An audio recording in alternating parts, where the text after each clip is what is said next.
What's down, people, and welcome back to another episode of Ghetto Gospel. So where we left off at. Last week, we talked about Abraham trying to bargain with God not to wipe out Sodom and Gomorrah. We also talked about how God didn't need to walk past Abraham's house just to check up on the city. So he must have had another reason for doing it. The last thing we talked about was how God cared about people, all people, and sometimes that's hard to swallow. And now we caught up. I'm gonna tell y'all up front, this is about to be a long chapter, so it probably ain't gonna hit that 3-minute time limit. So boom. The angels show up to Sodom sometime that evening, and Lot, Abraham's little nephew, was sitting at the city gate. Lot meet up with the angels and tell them they ought to stay at his crib for the night, and then they could get up the next day and head on about their business. So the angels was like, nah, we gonna stay here in the city square tonight. And I get the feeling Lot looked at them boys like y'all will look at Bill Gates if he told you he was gonna spend a nice week-long vacation in Gentilly with no security. So Lot pressed them boys until they folded and stayed at his house. And he hooked up some grub and made him some unleavened bread. If you ain't never heard of unleavened bread, that's just bread that don't puff up when you bake it. Kind of like flatbread or crackers. So they ate and was about to go to bed when all of the men of Sodom showed up, surrounding his house, banging on his door, talking about send them little dudes out here who came to your house so we could get familiar.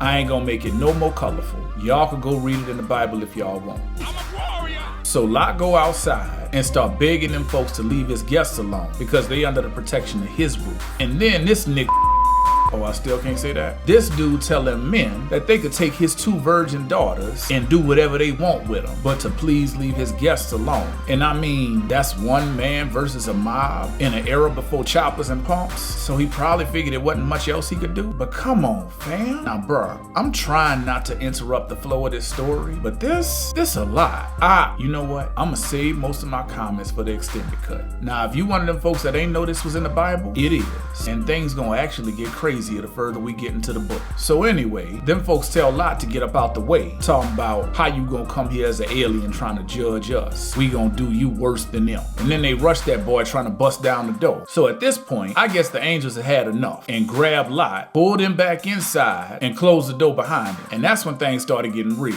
Mad real. Because the angels blinded all of them folks in the mob. I mean, took all they sight, so they couldn't find the door. Which, if I was all of a sudden blind, the last thing I'd be worried about is getting to the door. So then the angels came at Lot like, if you got any more people in this city, son-in-laws, sons, daughters, or anybody else, you better get them up out of here, because we about to burn this mother. I ain't gonna finish that sentence, but I'm pretty sure it's technically accurate. Anyway, so Lot went and found his son-in-laws that was engaged to his daughters and told them to get up out of Sodom because God was gonna destroy it. But they just thought he was capping. So right when the sun was coming up, the angels was on Lot like, keep playing, y'all gonna get it too. But that boy Lot was stutter stepping. So the angels grabbed him, his wife, and they 2 daughters and dragged them up out the city. Then they was like, y'all better run for y'all life. Don't look back and don't stop till you get to them mountains or y'all gonna go down with the city. But Lot was like, please, I appreciate y'all saving us, but I can't make it to the mountains. I'm gonna get caught in the destruction of the city. Won't y'all let me run to that little town right there? It ain't that far and it's a small town. Let me go there so I can survive. And the angels was like, I will let you go there, but hurry it up. I can't do nothing till you get there. So by the time Lot crossed into that little town, the sun was up. And then up out the blue, like literally out the sky, the Lord rained down burning sulfur on the city. I ain't gonna get into what that mean right now, but I'm gonna talk about it on the extended cut. So apparently, Lot's wife decided she wanted to see what was going on. And when she turned around, she literally turned into salt. I guess the angels wasn't playing when they said don't look back. And right here, it say Abraham got up early in the morning and went to the spot where he had that last conversation with God. And when he looked out over there where Sodom and Gomorrah was, it looked like homeboy's car and waiting to exhale.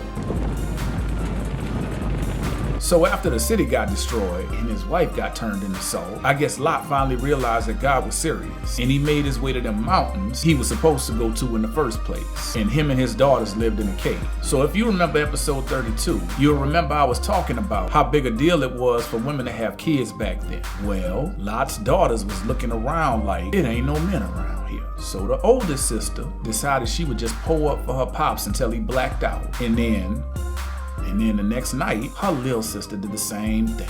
And it say that they pops ain't know nothing when they laid down or when they got up. And that's how they preserve their family line. I told y'all it was some wild stuff in this chapter. So that's it for this week. If you somehow feel like you missing something, you are. That stuff gonna be in the bonus episode that's dropping on Wednesday. I'll see y'all then, and as always, peace, and I hope y'all people straight. I'm gonna go take a shower now. I feel dirty.